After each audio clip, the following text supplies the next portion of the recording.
But stay with me, Mr. Painter, because we'll need your legal expertise on the next conversation we're having as we wrap up with these big stories. And it has to do with the Menzgold saga. So recently, we heard from the director of Eoco, Mamia Tiwa Adudankwa, who seemed to suggest that, well, in terms of the law, we may have expended everything we should as a state, and yet we can't pin anything substantial on Nanapia Mensah and Menzgold, the defunct Menzgold, which would mean that basically there's no way forward with that instance. But we've heard from Deputy Finance Minister Dr. John Kuma, among others, saying that no, the process has not stalled. I want you to watch what Mami Atiwa Adudankwa had to say recently, and then we'll take the conversation from there.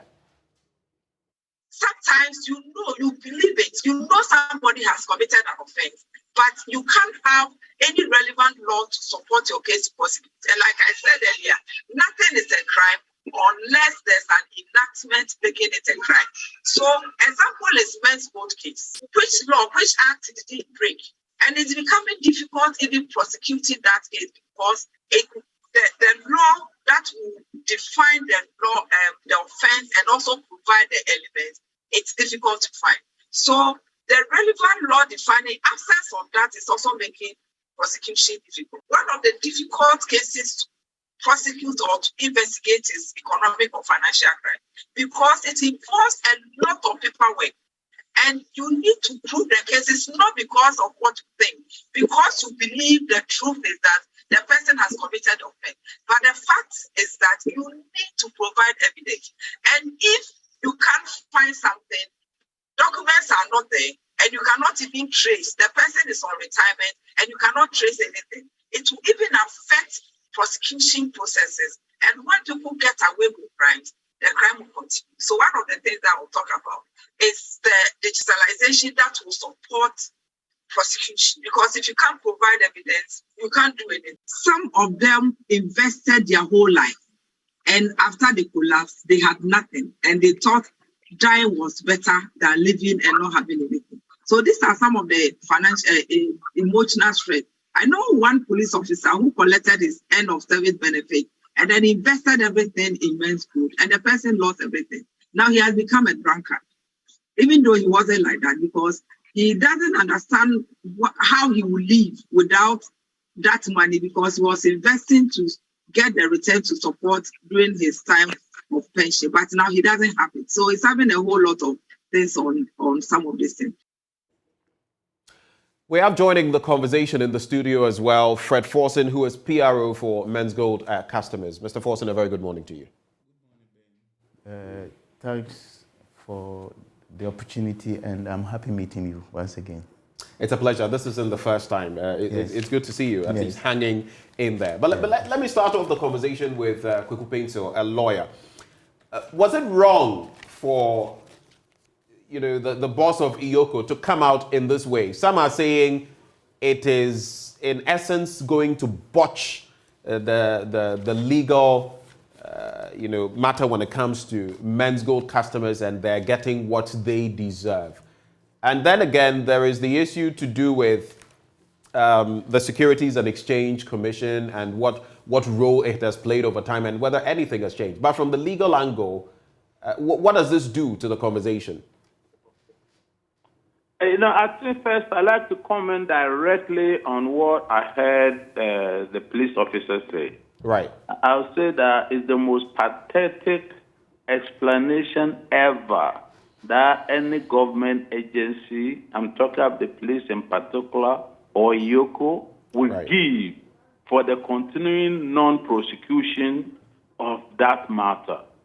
Because from the little that I know, even the business itself was contrary to law. In other words, the Bank of Ghana, we've got a whole law on the banking sector. We've got a whole law regulating this industry, and these people did it in direct contradiction.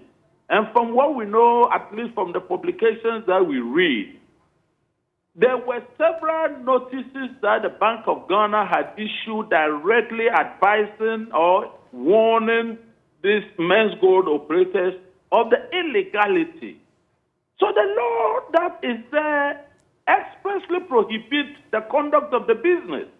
That is just one of several offenses that Menzgold would have committed. Obviously, if you want to prosecute, several offenses can be committed arising out of the same fact.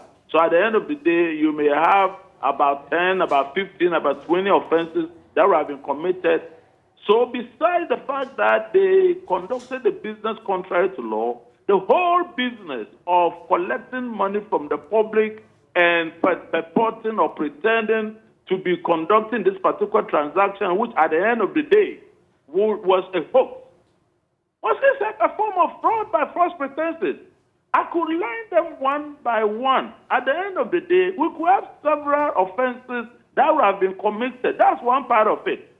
So there can never be an excuse that the offenses that these people have committed cannot be found by law. All the things that she said theoretically are correct, but they are propositions. But what is founded on those allegations is what I dispute. In other words, as a matter of law, nothing is criminal, nothing is an offense unless it's expressly defined by law. I have said that the Bank of Ghana Act, we have the financial, I cannot remember the exact name, but financial institutions deposit. I'm sorry, I don't want to go there because I could have checked before coming online. But they are clear laws, very, very clear laws. So that's one part of it. The other part, of course, as she said, is evidence. I wouldn't know what kind of evidence that she requires or the Ghana police requires, and if it means that there are 5, 6, 7, 8 offenses that were committed in the same space, and you are saying that you must have the evidence for each one of them, and the failure to obtain evidence in one particular area will stop you, restrain you, or somehow restrict you from prosecution. It's unheard of. I mean, I cannot even believe it. I wouldn't know what kind of evidence. We've got the people out there in the street. We've got the deposit slips and all of these things. And you get these bankers and these accountants together, they can demonstrate a court of law that what these people had purported to do, they don't only conflict with the law, but the whole edifice was constructed on nothing. In other words, even this business, that's why they've got a name they call this pyramid. A pyramid transaction is essentially a fraudulent transaction because it's unsustainable as an economic venture. And so I'm very sorry that a high officer in the Ghana Police Service who is in charge of this matter or somehow involved would make that statement. I believe there is a lack of will on the part of those who are in charge. That's the way I look at it. A lack of will. Yes. The Deputy Finance Minister, Dr. John Kuma, has said, as far as government is concerned, the matter is still in court. And so I guess that glosses over anything that the Eoco Boss could have said. Martin Kpebu says, like you are saying, that there are many things we can latch onto, legally speaking. But does it surprise you from this end, very quickly? Eduji Tamaklo, for example, says that if there are no issues, then on what basis did we even start the legal, prosecution of NAM1? Does that come across to you as a curiosity? Well, it's quite curious because I have not found a specific reason that was given for stopping the prosecution. And like I said, I wouldn't actually know whether the prosecution has stopped. But the thing about criminal offense, criminal liability, is that it is not time barred. In other words, if you committed an offense 50 years ago, and then we found at the time, possibly for any reason, even the evidence was not available, anytime the evidence is pieced together, you can always be prosecuted. That's why I'm talking about the will to prosecute these people. But I cannot believe that the matter has been withdrawn or for any reason discontinued because of the alleged non-availability of evidence. As for that, I will not accept it, and I invite Ghanaians not to accept it. All right. As simple as that. Stay with me, Mr. Painter. We've heard from different people. Martin Kpebu, like I was saying, Fred Forson, has said that the authorities must work, do something extra to ensure that Menzgold doesn't get away with anything. How do you react to that statement? And how do you react, first of all, to the Eoco Boss and what she's saying now? Excuse me, what did the Eoco Boss say in particular? Well, that is what you just heard, which you reacted to. Yeah, it's a shame that if the Eoco Boss said that. But then let me put it this way. This is not the first pyramid case that we have had in Ghana. Right. And I'm telling you that the boldness and the confidence with which people engage in this business, they get away with it, it's a shame. And please, let me put it this way. Possibly there's an aspect of this matter that maybe the lawyers concerned this have not done. Elsewhere, the only reason why government become responsible and government become alert to their duties as regulators, I'm talking about the Bank of Ghana now, the Ministry of Finance and Economic Planning now, is that they are not sued. You see, what has happened in this country is that they left the space open, notwithstanding the warning, so I hear, that were issued. I believe that some of these people who have suffered at the hands of NAM1 and other pyramid operators is to sue the government itself directly. Because, see, in law, there are such things as misrepresentation. Besides misrepresentation, there are such things as negligence. When somebody who owes is responsible for ensuring that things do not happen, somehow relaxes, somehow does nothing very significant about it in time. And by that silence, by that negligence, by that non-action, encourages people to engage in the conduct that brings losses to them. The gate man, the regulator, must be held responsible. All right. You see, these things have not been done in Ghana. It's about time. Even if you go to court and at the end of the day you lose your case because they are able to demonstrate that maybe they did, as they say, what Napoleon couldn't do, it would then become something that will become a way of monitoring things in the country. Because my personal view of this matter is that a lot of times these people, they operate, the impudence, I will put it that way. Right. That NAM1 operated and got everybody's attention. I don't honestly believe that the Bank of Ghana, even if occasionally they issue notices on this matter, they did enough to warn the public. I've heard people say that, Ghanaians will always do it, whatever. That is so, but that is so. Some will always do it. But what about those others who were only encouraged or spurred on as a result of the negligence and the misrepresentation? Yes. Right. So those are the questions that the tough questions we have to ask. Hold for me, Mr. Painter. Maybe when I come back to you, it will just be a summary of what to do moving forward, maybe some 30 seconds. But let me come into the studio. Fred Forson is PRO of the Menzgold customers. Your reaction to those questions I posed? Yes, Benjamin, thank you very much once again. I want to also use this opportunity. The last time we were here, I came with my brother, Stephen. He had a problem with the eye. You remember AM show? Yes. And immediately after the program, we had somebody who came to his aid. And I'm sure this week, the surgical operation will be done. In fact, he's been going to hospital and now the condition is improving. So I want to use this opportunity on behalf of our executives to thank a multimedia company. And I must say that right from day one, you have been with us. This is not the first time.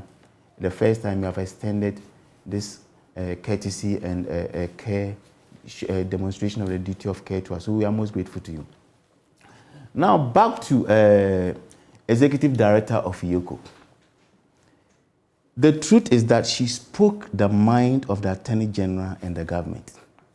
She spoke the mind of the Attorney General and the government. That is it. How can you tell? So I'll come to. So what the government should quickly do is call the customers, find money and pay us, because you have destroyed the lives of 183 people and they are in the grave for nothing for the past 3 years. 2 weeks ago, a team from our midst went to Eoco and Attorney General Department, and we were giving the same information. So what she said, it is not something new. We have followed the public comments and the uproar and the rest of them. Yes, it's justified. But that is the reality. Because we are interested in our money, we do not want to be dabbling in whether there is a legal basis, there is a law or whatever. We may come to that later on. But what is at stake now is that 183 people have died without any basis, all because of the steps. I have with me here the statement the Minister of Information gave on 10th January 2019 as to what they wanted to do. And the route they took is where we are now. Fast forward in 2019 August, the customers presented a petition to the Attorney General. And we sat down and we said, look, the path you are taking, it's a criminal prosecution, and counsel is here. I know counsel. It's not going to result in the payment of our money, because we are very much interested in how we can retrieve our money. So in that petition, we suggested, let's just set up a committee. Now one is here. And I'm not sure he would say that the properties or the asset that you are frozen, they were all procured with the company's money. And these are, I'm sure, the proceeds or the monies by the customers. Let's have that committee with Parliament involved, the executive, a rep from our end, and the Menzgold company. Then we sit down and resolve this issue. Because Ben, I know you read wild. Show me one country in the world with such a magnitude, such a case. They will just ignore the welfare of the people involved and they rush to court for criminal prosecution. There is none. In 2019, the Security and Exchange Commission in Nigeria, they had a similar problem. What they did was to set up a committee and they were able to retrieve the money for the customers. Then you can go ahead with your prosecution. So even we said, suspend the criminal prosecution. We didn't say stop. We said just suspend it. Then let's look at this one. Get the customers paid. Then after that, if you believe there is a cause to go ahead with the criminal prosecution, you will do it. They did not listen to us. This same house, when you go online, you check, even this year, we wrote an open letter to the Attorney General Department. And we cataloged that as at that time, about 4 months ago, there had been more than 20 adjournments on this case. Right. And so there was no end in sight. But where we are now, to cut matters short, where we are now, what the government should do is that currently, the honorable member for Saudi has filed a motion, a private member's motion on behalf of the victims. Government should quickly go to Parliament, rush this motion through under a certificate of urgency, pass it, because Parliament will guide you as to how to proceed to pay the customers. As for the argument about whether there is evidence or not, I do not want us to dabble in that one. So all you're interested in is that our money. You get your money. Yes, because this is a public confession. Okay? That we cannot go ahead. And the question is, so what happens to the 183 people in the grave? Are we going to raise them back and apologize to them? And mind you, the President of the Republic in 2020 said, we cannot bring back life, but we can bring back the economy. So those people cannot be brought back again. So bury your arrogance. Pay the customers. Bury your arrogance, pay the customers. In some 30 seconds, the PRO of Menzgold is defunct, yes, but he's online with us. But just in some 30 seconds, what has it meant to you, even up to now? Those of you whose funds are locked up. Yes. What is the reality today? The reality is that... Make it very brief. Like I said, 183 are dead. There are people... I have 2 people on my DM who are contemplating committing suicide. There's a gentleman, they gave him money, he invested in Menzgold, contemplating suicide. So what we are saying is that... 2 people you know? Yes, 2 people I know. Richmond. Are contemplating suicide? Yes, Richmond. Now? Every time he calls me. Maybe after that, I'll give you his number.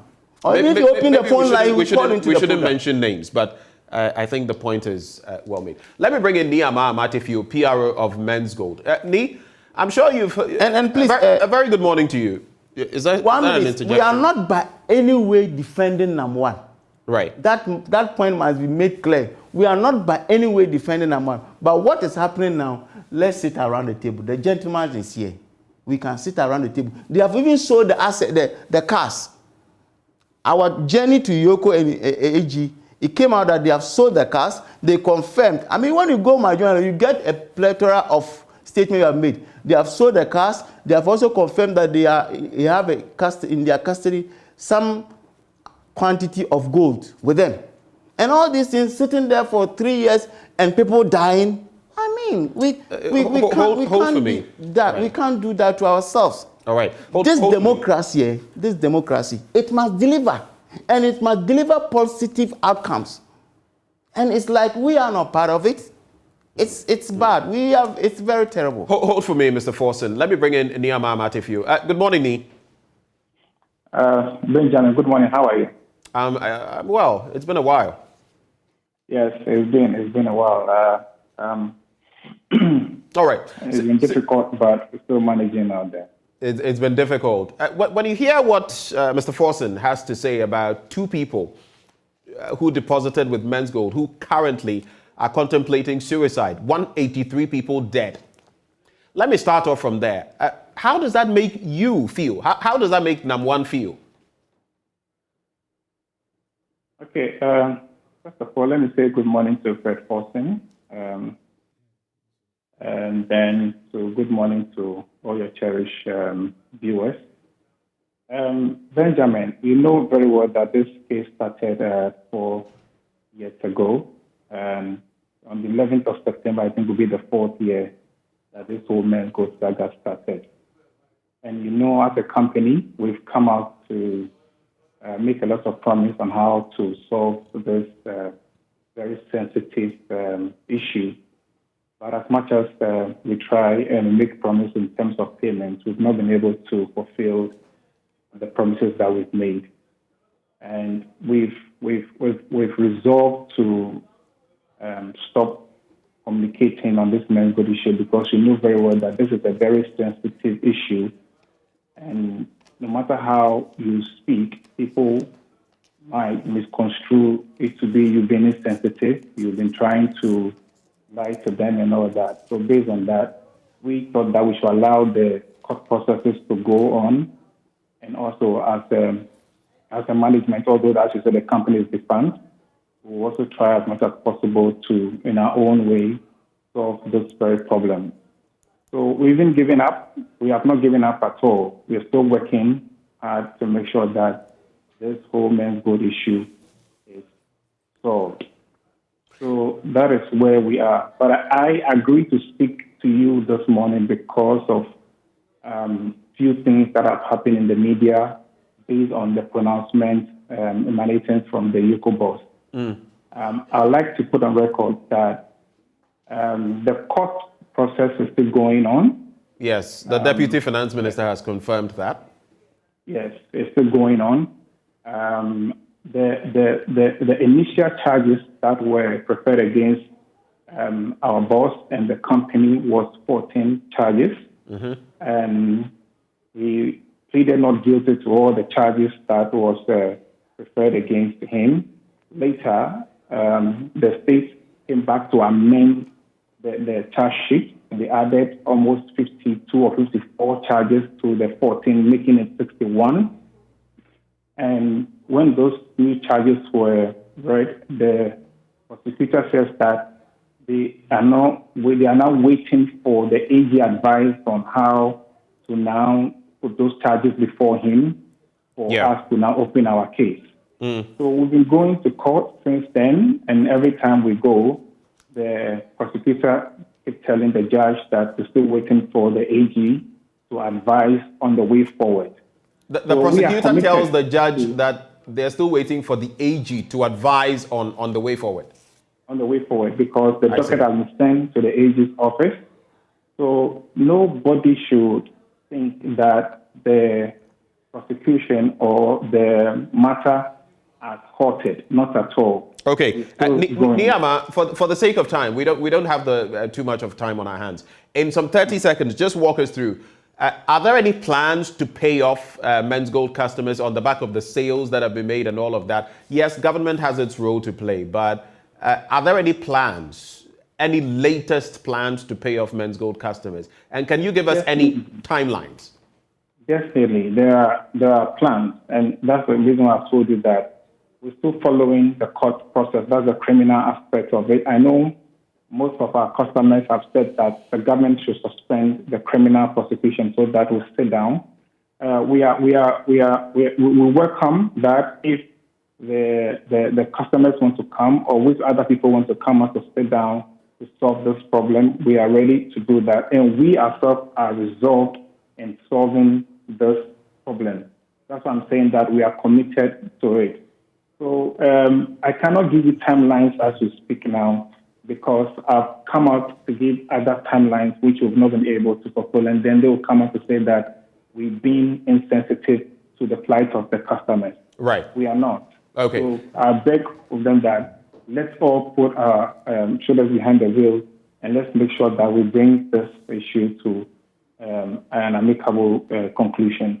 All right. So that point is clear. Niyama, right before you go, very briefly, I just want to know, how does Nana Appiah Mensah feel about what is happening?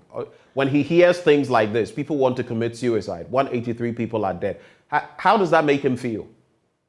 Well, as I said, it's a very sensitive issue. And anytime, we hear Fred Forson speak, it's sad to hear this thing. And then he rightly says something that I could really agree with him, that when the president says that we can revive the economy, but we cannot revive the dead, and which is true. Right. Those who've lost their life in this hard time, we sympathize with the family. It's quite unfortunate that all this thing has happened, but we pray and hope that we resolve this issue so that we lay to bear all the issues and pay every Menzgold customer that we genuinely owe.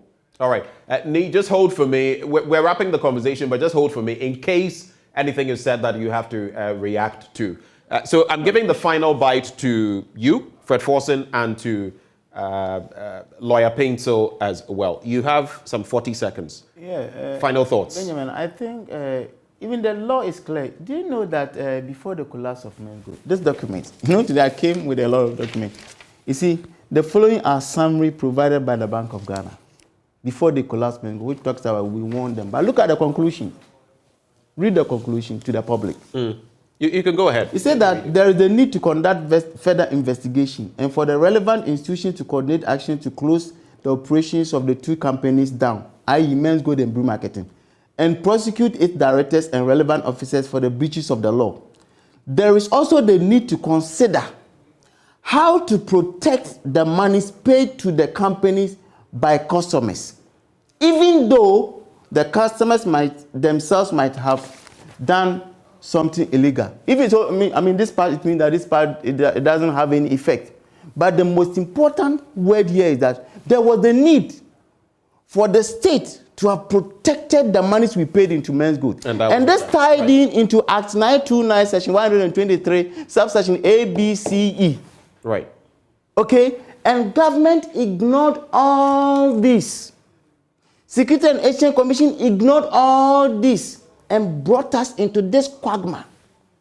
We'll see the way forward. Thank you, Fred Forson, for joining the conversation. Mr. Paintsel, if you're still with us, some 30 seconds.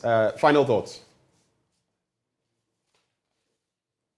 All right, I believe Mr. Paintsel is no longer with us. I'd like to say a big thank you, Niyama Amatefio, PRO of Menzgold. We also have Fred Forson. Mr. Paintsel, did I hear you? All right. So Niyama Amatefio is PRO of Menzgold, and Fred Forson is PRO of Menzgold customers. Thank you so much. And what can I say? Take heart. These are difficult times, but we'll see what the matter will yield in court.